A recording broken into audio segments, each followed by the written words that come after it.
প্রবাসীদের কথা বলে গেলে হবে? যারা এভিডেন্স, ওরা কি ব্যাকবোনটা আমাদেরকে দিছে, কি শক্তিটা দিছে যে দিব না টাকা দেহি তুই কইতে অস্ত্র কিনস।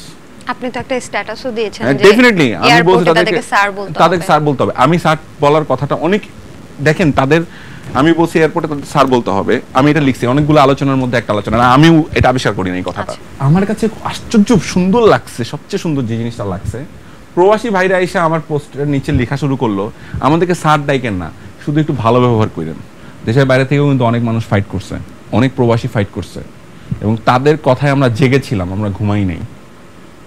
অনেকগুলা নাম আছে, অনেকগুলো সাইবার ফাইটার আছে, সাইবার যুদ্ধ আছে। এখন তারা জিজ্ঞাসা করেন আপনি কি শাহবাগে নামছিলেন, বা আপনি কি 10 নম্বরে গেছিলেন, আপনি কি অমুক জায়গায় গেছিলেন, আপনি কি শনির আখড়ায় গেছিলেন মিছিল করতে?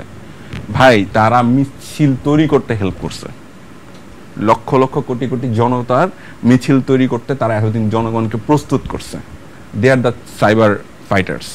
ওই সাইবার ফাইটাররা যারা দেশের বাইরে, যাদের জীবন রিস্কে, তাদের বোনদেরকে, অনেক সাংবাদিক আছে যাদের ভাইকে, বোনকে, পুরো ফ্যামিলিকে নিষ্পেষিত করা হয়েছে, ফ্যামিলিকে যন্ত্রণা দিয়ে মারে ফেলা হয়েছে, যন্ত্রণার উপর যন্ত্রণা দিয়েছে 16 বছর।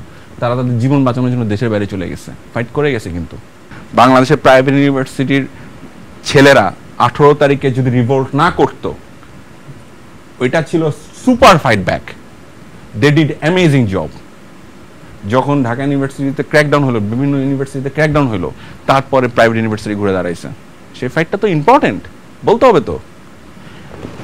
Amazing job. তারপরে আসেন ঢাকা সরকারি ইউনিভার্সিটিগুলো যেটা করছে, স্কুল কলেজ কে করে নাই? কোনো গৃহিণী, কোনো বাবা, কোনো চাচা, কোনো নানা, কোনো দাদা করে নাই? সবাই করছে, সব বয়সী মানুষ রাস্তায় নেমে গেছিল, সবাই নেমে গেছিল।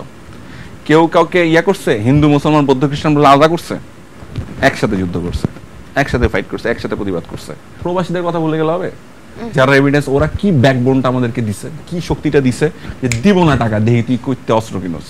আপনি তো একটা স্ট্যাটাসও দিয়েছেন যে ডেফিনেটলি আমি বলছি তাদেরকে স্যার বলতে হবে। আমি স্যার বলার কথাটা অনেক দেখেন তাদের, আমি বলছি এয়ারপোর্টে তাদের স্যার বলতে হবে। আমি এটা লিখছি অনেকগুলো আলোচনার মধ্যে একটা আলোচনা, আমিও এটা আবিষ্কার করি না এই কথাটা, আগে বলে নিচ্ছি। এটা একটা জায়গা থেকে আমি পাইছি, আমার কাছে মনে হয়েছে কথাটা সুন্দর, লেখা উচিত, লিখছি।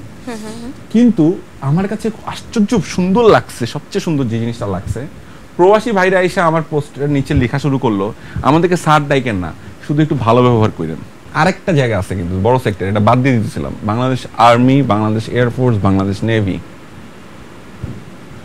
তারা কি গুলি চালাইছে জনগণের উপরে? চালায় নাই। তাদেরকে স্যালুট দিতে হবে না আলাদা একটা?